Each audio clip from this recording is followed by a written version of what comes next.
If you're feeling stressed about moving while also managing the process of buying and selling houses simultaneously, don't worry because I'm about to explain 5 different ways to do this successfully. Ideally, you want to be able to line up the closings as close as possible in most situations, but that doesn't always happen. In any single transaction, you or the other party's financing could fall through, or one party could need to delay closing. This and so many other hiccups are a regular occurrence in real estate, and the odds are doubled when you're trying to complete 2 transactions at the same time. You should never be in a situation where if the dates don't line up, you have nowhere to go and no backup plan. So let's go over 2 ways to buy a new home before selling your current home. If you are in a situation where you're able to qualify for another mortgage while still paying your current one and can afford to put a down payment on the new home before getting the money from the old one, it can take most of the stress out of the process because you won't ever be forced to sell your home quickly, buy a new home quickly, or have to live somewhere temporarily. It's very simple. You take however long you need to find an offer on a new home. Then once the new home is closed, you move out and list your old home for sale. After selling, if you would still like to use the proceeds of your old home sale towards the loan balance of your new home, you can do what is called a mortgage recast. A mortgage recast is kind of like prepaying your mortgage. To recast your loan, you'll need to make a lump sum payment towards your loan balance. So that would be the money that you just got from the sale of your old home. Then your lender will re-amortize the loan with the smaller loan balance and new, lower monthly payments. Although your loan has been recast, you'll retain the same interest rate and loan term. But not every loan qualifies for a mortgage recast. Typically, a FHA loan, a VA loan, and a USDA loan cannot be recast. So make sure to confirm with your lender before utilizing this strategy. Not many people know about mortgage recasting, but it can be a very simple and easy way to move houses if you're in a strong financial position. So as a summary, the pros of using a mortgage recast are very simple and easy process, no need to buy or sell with contingencies, not pressured to buy or sell quickly, and can take however long you want to move. The cons are you need to be in a very strong financial position, and not all loans qualify for a mortgage recast. If your financial situation isn't quite as strong, you can use the second method to buy before selling by taking out a home equity line of credit. Now, you still need to be able to qualify for the second mortgage while paying the first, but if you use a HELOC, you can access your current home's equity as a down payment for the new home. You can typically access up to 90% of the equity you have in your home with a HELOC. For example, you live in a house worth $100,000 and your mortgage balance is $40,000. So your equity is $60,000. At 90%, you could get a home equity line of credit of $54,000. You start looking for a new house and you like one listed at $200,000. You take the $54,000 HELOC and use $40,000 of it as a down payment and still have $14,000 for moving costs to help cover the cost of both mortgages while moving before selling the old home. But once you start to use this money, you have to start making the payment for it. A $54,000 HELOC at 11% would be about a $500 a month payment.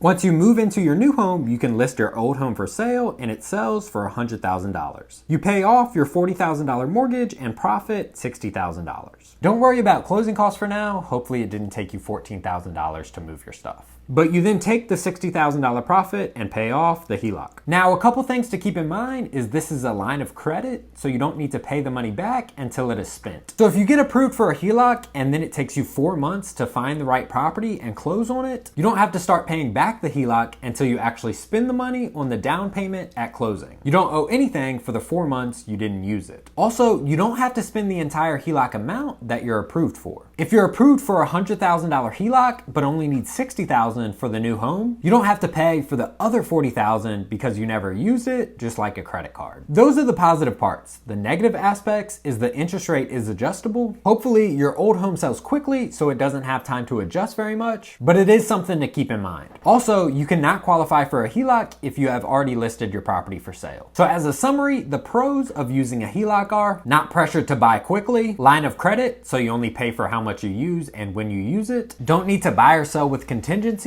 and access money for down payment without having to sell. The cons are adjustable interest rates, could possibly be forced to sell quickly, needing to qualify for 2 mortgage payments, and increasing foreclosure risk by taking on more debt against the first property. Now let's go over the most common situation homeowners are in, where they need to sell their first home to buy the second, because they cannot qualify for 2 mortgages or either don't have enough in savings. There's 3 strategies you can use for this. this. Number one is to move twice. So live with someone else in a hotel or in a short-term rental. Most people will use this as a backup plan if the other two strategies I'm about to talk about don't end up working out. But some people just don't want to sell with any contingencies, make any offers with contingencies, and are fine moving twice. So in that situation, it is very simple. You can take however long you need to sell your current home, move into a rental, then start making offers and close on a new home whenever you're ready. So the pros of moving twice are simple: no contingencies with buying or selling, not rushed to buy, sell, or move, not having to use savings for down payment, and not having to qualify for a second mortgage. The cons are having to move twice and paying short-term rental prices temporarily. Number two is to use contingencies. Contingencies give either party the right to cancel the contract if certain terms aren't met. So a common contingency would be to make an offer on your new home contingent on your current home closing. For example, you would agree in your offer to close on the new home on August 5th, as long as your current home closes on August 1st. If your current home doesn't sell on that day, you will receive your earnest money deposit back, and the seller will put their home back on the market. But most of the time, sellers won't accept this kind of offer, especially in a seller's market. If they do, they will most likely accept with a right of first refusal addendum. Right of first refusal means the property is under contract with a buyer, but the seller will continue to market the property. And if they receive a better offer, they will notify the original buyer and give them 24 hours to either drop the sales contingency or they will move on to the new buyer. The sellers will only have this option and continue to market the property for a certain amount of time. This is most commonly used if your current home is already under contract. For example, if your current home is under contract and has a closing date of a few weeks away on August 5th, you would have in the right of first refusal contract that the sales contingency does not apply after August 5th. As long as it closes, it will then become a standard agreement, where the seller cannot accept other offers or market the property anymore. You can also add when you accept an offer on your current home for the closing to only go through if you are already under contract for a new home, but this is uncommon. So as a summary, the pros of using contingencies are not having to use savings for the down payment and not having to qualify for a second mortgage. The cons are rushed to buy, sell, and move, having to buy with contingencies, and you could possibly need to move twice if you cannot negotiate with the buyers to stay in the property a couple days after closing while the money is being deposited. Staying in the property after closing is known as a rent back, and the rent back is actually the third strategy to sell before buying. So a rent back or post-settlement occupancy agreement allows the seller to rent the property back from the buyer to give them time to move out or find a new home. Most of the time, the seller will pay the buyer a daily rent amount for each day they stay past closing. If the buyer is buying your property with a government-backed loan, the maximum rent-back amount the lender will allow is 60 days after settlement. If the buyer is paying with cash or another type of loan, then any amount of time can be negotiated. This will hopefully give you the opportunity to move into a new home before the deadline and use the sales proceeds for the down payment. Rent-backs are great because you don't need to make any offer contingencies when buying. When selling, you only have to make your sale contingent on the buyer giving you a short rent-back period, which is so much easier to negotiate. Even in a buyer's market, it's always easier to negotiate contingencies when you're the seller because the buyer ends up falling in love with your specific house. When you're trying to negotiate contingencies as the buyer, it's always going to be harder because the seller only wants the best possible offer. They have no connection to your offer like the buyer would to your house. So as a summary, the pros of the rent back are you only need to move once, not needing to use savings as a down payment, not needing to qualify for 2 mortgages, not being rushed to sell, and not having to buy with contingencies. The cons are rush to buy, rush to move, having to sell with contingencies, and paying the daily rental rate. A lot of the time when someone is planning on selling before buying, they will use all 3 of these strategies. So they will list their home with a rent back contingency, then once it's under contract, they will start offering on other properties with a contingency that their current home needs to close for the sale to continue. If they don't get any offers accepted before their current home closes, they are now renting that home for a maximum of 60 days. So now they can make offers on their next home without the contingency because their current home has already sold. Then if they still can't close on a property by the time the 60-day rent back is up, they will just have to live in a short-term rental and move twice. It's all up to you personally, depending on how comfortable you are with contingencies when buying and selling, as well as how comfortable you are with potentially having to rush the process of buying, selling, and moving. If you need personalized help with the process of buying and selling at the same time, or any other real estate needs, my contact information will be in the description.